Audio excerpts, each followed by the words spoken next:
Inside Indiana Overtime, back for the 2013-2014 academic year. We are here at Memorial Stadium. We're in the visiting radio booth. So this is where Indiana State's radio people sat and called the game. The windows are open, which is nice because there's no air conditioning in the press box, and it is hot in there. It's like a sauna, especially when you're wearing, I think I was going to wear like a button-down vest today, and then I tore it, and jeans, and I was like, nope, that's not going to happen. No.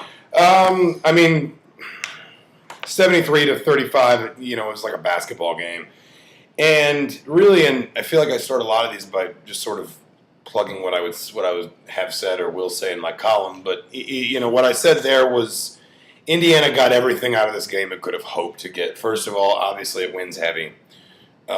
Because you can't really win a game like this if you're Indiana. If you win, unless you win something like 125-0, nobody's really going to care that much. If you lose, obviously it's a disaster. But the best you can do is just kind of walk out of here healthy with some things to boost your confidence, some teaching points, some areas of obvious improvement. And that's really what Indiana did. The offense looked like the offense probably wanted to look. 73 points, 632 total yards of offense.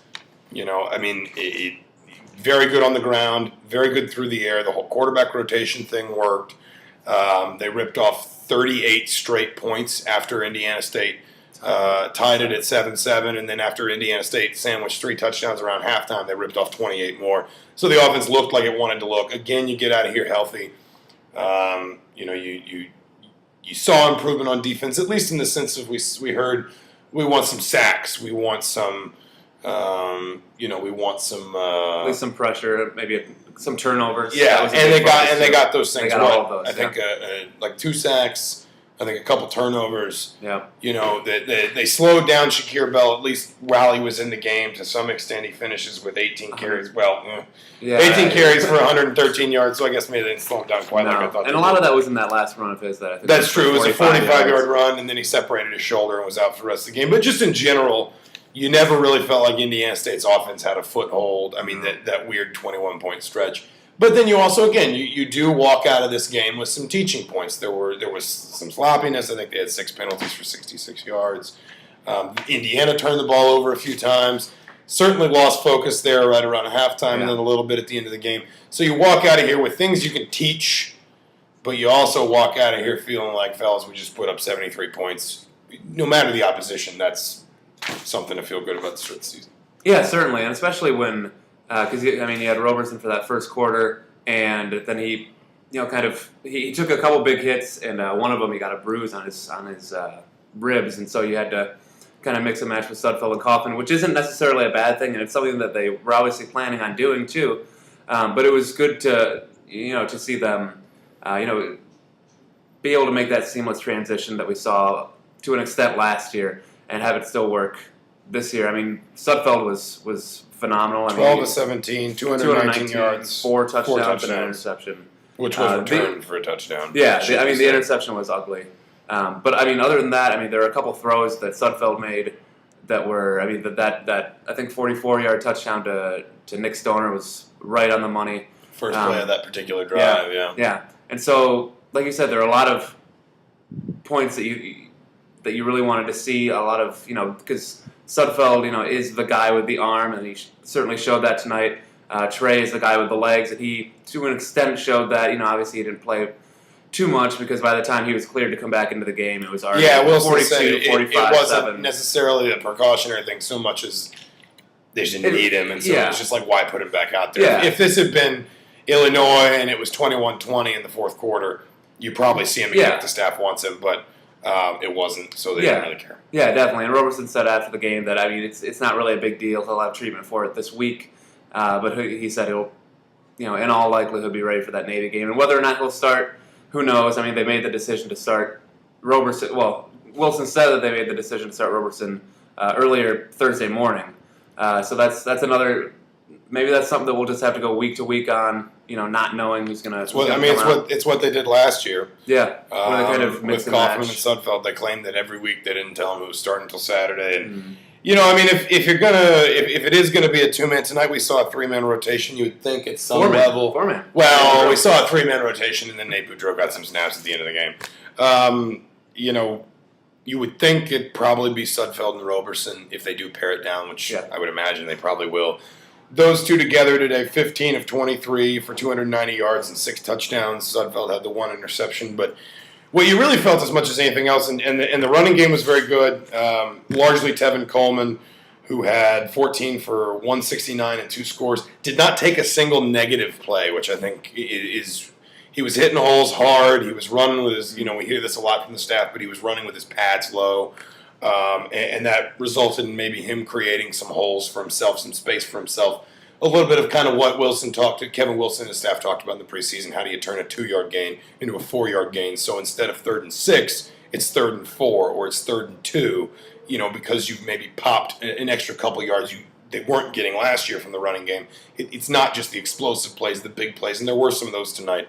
But you felt like Coleman was also maybe making the little plays that allowed Indiana to kind of play ahead of the chains, stay on book, kind of stay within its strategy, rather than last year where you felt like there were a lot of times where Indiana was facing a lot of 3rd and longs, a lot of 2nd and longs, and it immediately kind of had to roll to, suddenly the playbook's a lot thinner. So, again, just in general, I mean, it's not really I don't know.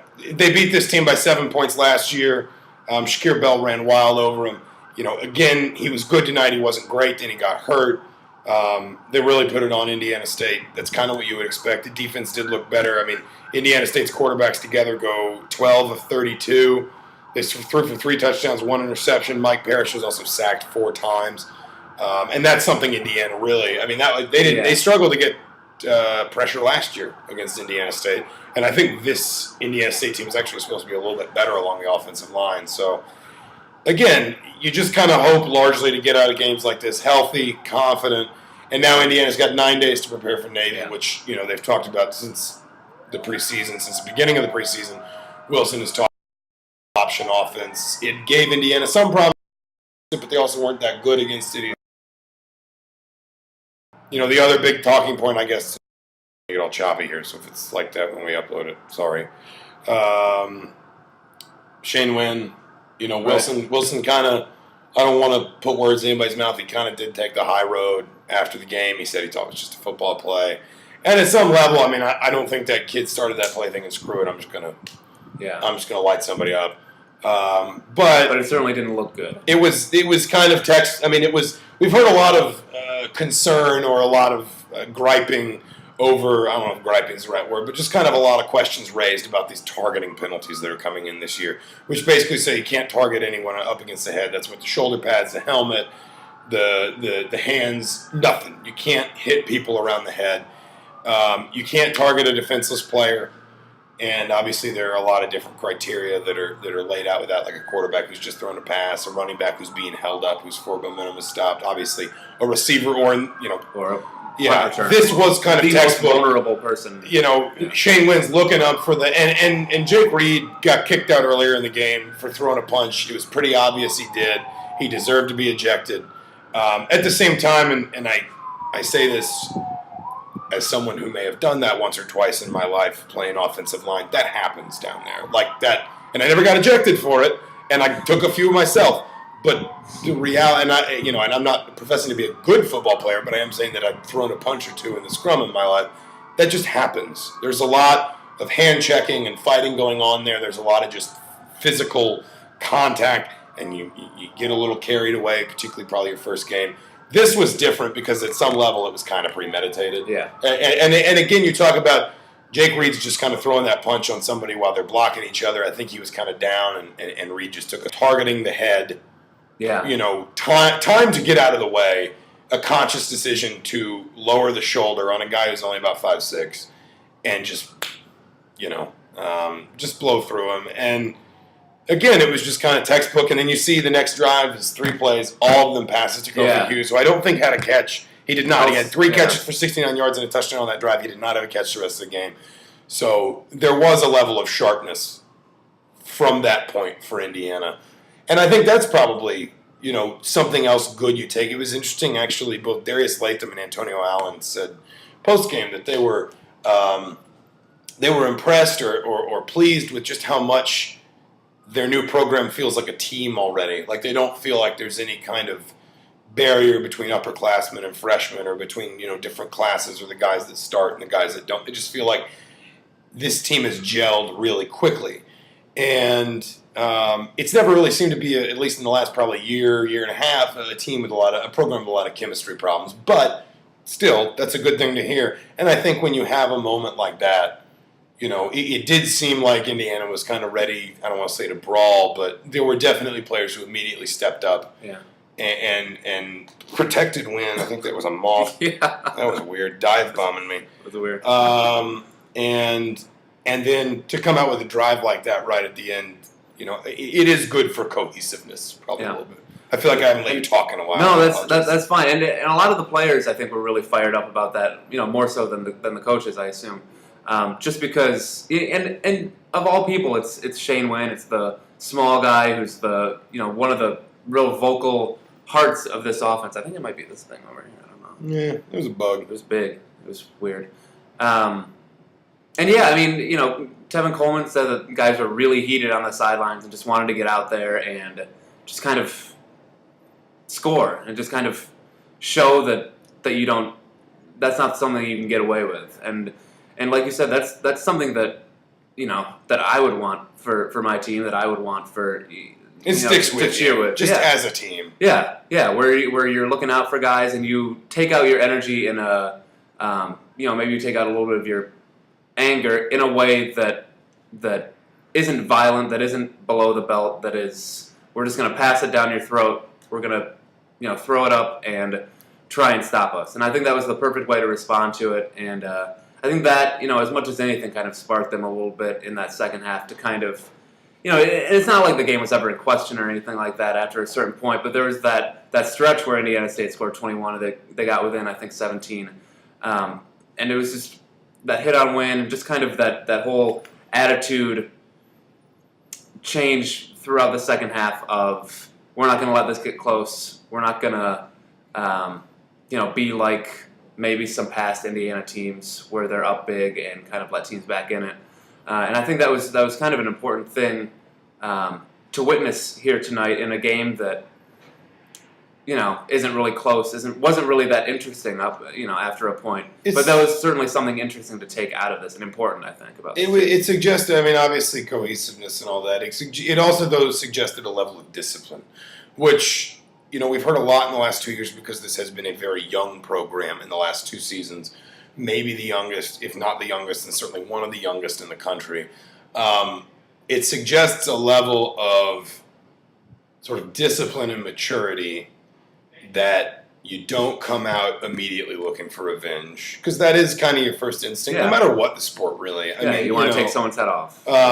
You're mad when you see something kind of that violent, and that, whether it was intended or not, that's still a dirty play. You're mad when that happens, and you want to sort of make somebody atone for it. But at the same time, it suggests, like I said, maybe a level of discipline that you don't come out and lose your head. And, Kevin Wilson said, he said, I wish he said this many times, but he kind of said basically, it was good that seemed to sharpen us up. I wish we were just sharp all the time. That's kind of coach speak. At the same time, it's also probably good for Indiana to feel like when we're mad and we're locked in, that's what we're capable of. We're capable of just kind of shoving it down your throat. Don't piss us off, because if you do so at your own peril. And I don't necessarily think that's the last time this team is going to get treated that way. Maybe not something that flagrant, but I think that if Indiana is going to have the kind of season that it wants, there's going to be some moments where some people test this team, where whether it's a team like Missouri or Minnesota, or even if it's somebody like Michigan State, not necessarily again playing dirty, but maybe being a little bit rough and basically saying, can you, in the past you've backed down when we've done stuff like this. You haven't been ready for this. Are you ready now? Mm-hmm. And I think that that's another just kind of good thing to take away from tonight. Coaches are always going to say, well, I wish we could just be self-motivated, blah, blah, blah. And you would expect Kevin Wilson not to get into the press room and just immediately start spouting off about how angry he was and how much he thought it was, an unacceptable thing or whatever. But it's also fine for players to say, yeah, that got to us a little bit. It gave us an edge. And we came back out and immediately made them pay for it in a way that matters a lot more than taking a swing at somebody, Mm-hmm. or hitting somebody late after the play. So, again, Indiana just kind of walks away from tonight with everything it could hope to have. It's a heavy win. You feel good about the offense because the offense is probably what's going to get Indiana to a bowl game if they do go bowling this year. You get away pretty much healthy. Shane Wynn, Trey Roberson, both, Kevin Wilson said, probably back in practice by the weekend. Mm-hmm. And Peyton Eckert, I think he said. Yeah, Peyton Eckert, starting right tackle the last about year and a half. Had so many moths in this place. Anyway, had a back issue. Ralston Evans played in his place. Wilson said if he's not ready by Navy, which Wilson thinks he will be, then he'll be ready for Bowling Green in a couple weeks. So we will be back. He may be. Yeah. I may not be because I've got one of 24 weddings I have to attend this year, but the one down in Louisville. But Alex will be here. We may do something between now and then. Who knows? I don't know. I might even do something from soccer tomorrow night. You don't even know nothing because I will be out at the IU-SMU game for the season opener. But for now, Alex McCarthy, unfortunately talked out because I'm tired and I'm rambling. I apologize. Zach Osterman, you've been watching Inside Indiana Overtime. Have a great weekend. Watch some football.